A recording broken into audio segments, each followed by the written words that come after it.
easy it is to make super delicious chicken and potato bake. This chicken and potato bake right here is so delicious. It's easy to make. If you make it Gina Young style, you'll love me for this recipe. Here's what you're gonna need. You're gonna need some fresh chicken. Now, I decided to use chicken wings. A lot of times, I'll do this with chicken thighs, and you can do the skin off if you want, or the skin on.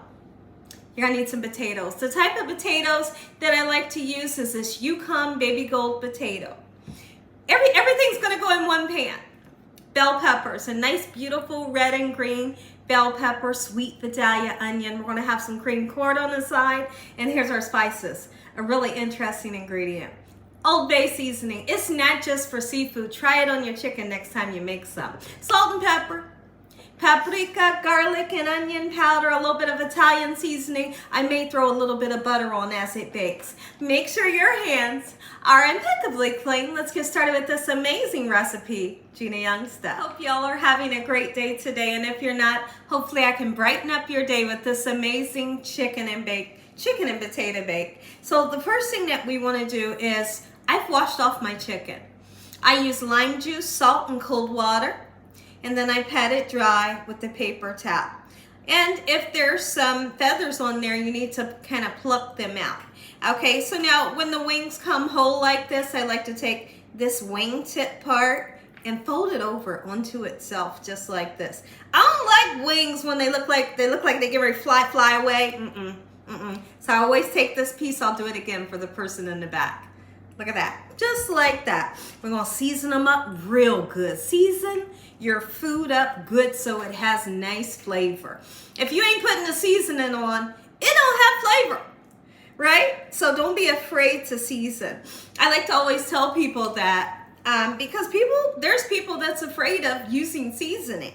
Now, when it comes to the salt, be very mindful. Absolutely. Especially if you have those that, they can't have salt, or they have to watch their salt intake, you get the gist. Okay, so once I get these nice and folded, I'm going to wash my hands because I wouldn't want to transfer the bacteria of the chicken to my spices. That's like the worst thing, right? So we wash our hands anytime you're touching any raw meats, so you don't transfer any bacteria. When I come back, we'll get everything nice and seasoned, just like so.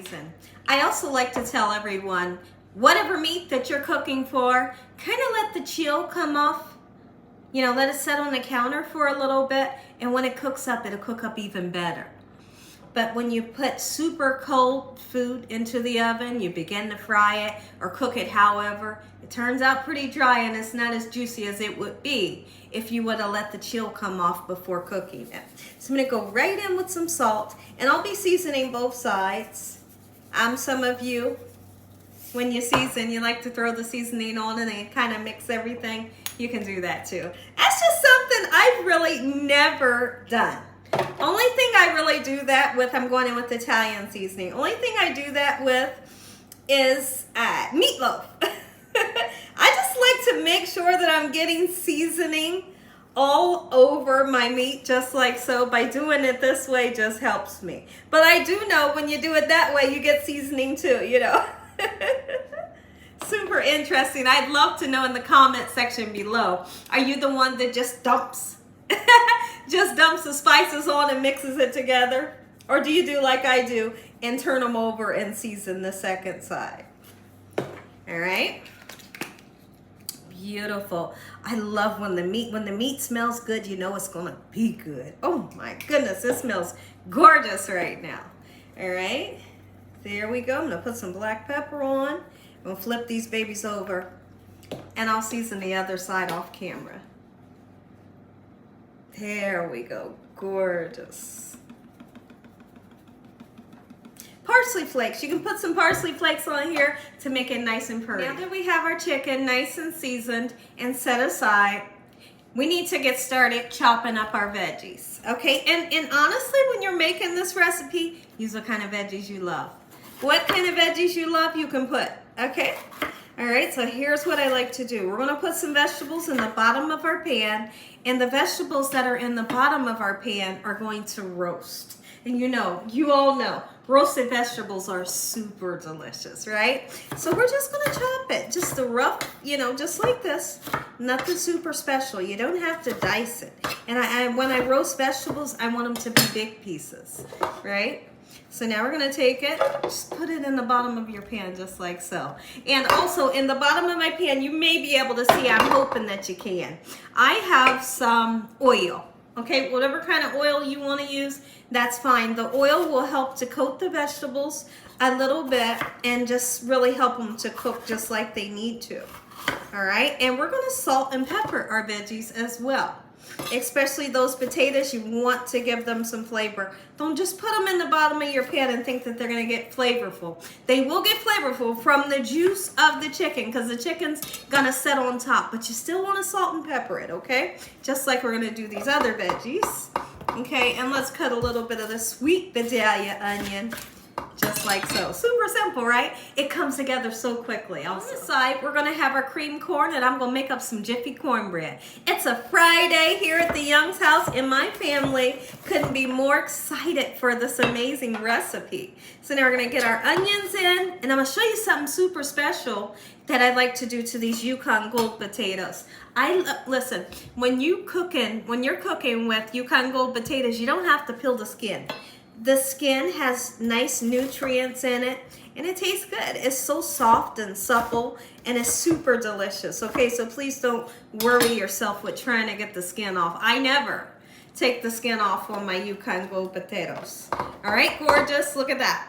All right, next thing, grab your potatoes and then we're gonna slice them down so we can, you don't wanna just put them in there, okay? When we slice them down, they'll set. You understand? And they'll get nice and charred and roasted, okay? So just put them in the pan and we'll toss them in that little bit of oil. That oil will coat your veggies and it'll help the salt and pepper to stick to your veggies. Go ahead and salt and pepper our veggies. And then our chicken goes right on top. We will be cooking this in the oven, 375 degrees until our teacher, no, not until our teacher, until our chicken reaches 165 degrees. Get it together, Gina. I don't know what I'm thinking. I don't know. I don't know what I could be thinking. All I do know is my son is in the next room doing schoolwork. I don't know. Maybe there's something I need to tell him or I need to go check on him and make sure he's doing his schoolwork. That could be the case. And look at that. Put the chicken right on top of the potatoes and into the oven. And when I come back, I'm going to show you what it looks like. We're going to taste it together. Remember I told you I might do it? I'm going to do it. I'm going to put a couple of tads of butter. And even though the butter is going to melt off of the chicken, it's still going to give our chicken and our vegetables some good flavor because this butter will be nice and melty in the bottom of the pan. So you can put it on top of the chicken. You can just throw it on the pan however you want to do. Just get you a couple pads. I'm going to do about 4 little pads of butter and into the oven. I'm so excited. Go ahead and show you how I like to make my corn. It can just be a frozen corn or regular corn out the can or the cream style corn. So we're going to get it into our pan just like so. My family said that they wanted cream corn today and I thought, okay, that's something different. But we do make it. All right, so I have my cream corn. We're gonna do some butter and I may even behind the scenes put a little bit more butter in. I do sugar. I always do, you don't have to.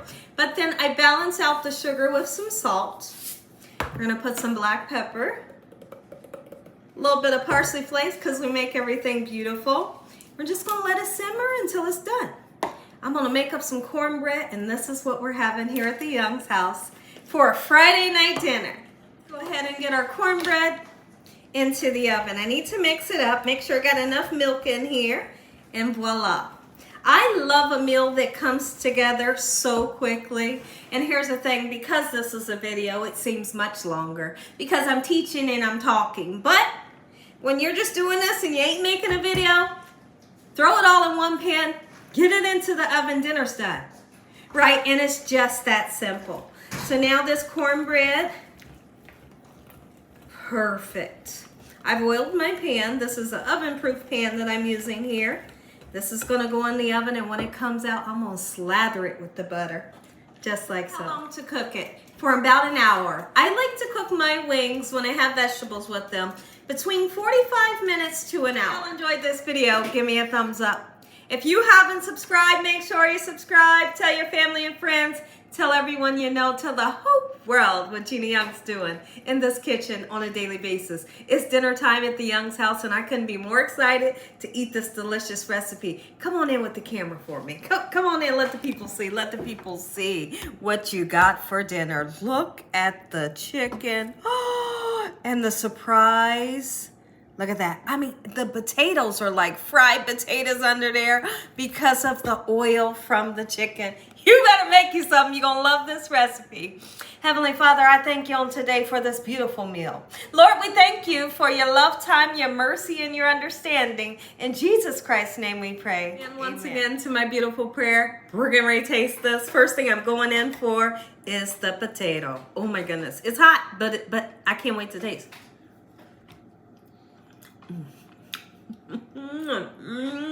That potato tastes good. Roasted veggies. Succulent meat. Y'all. Enjoy the recipe. Good night.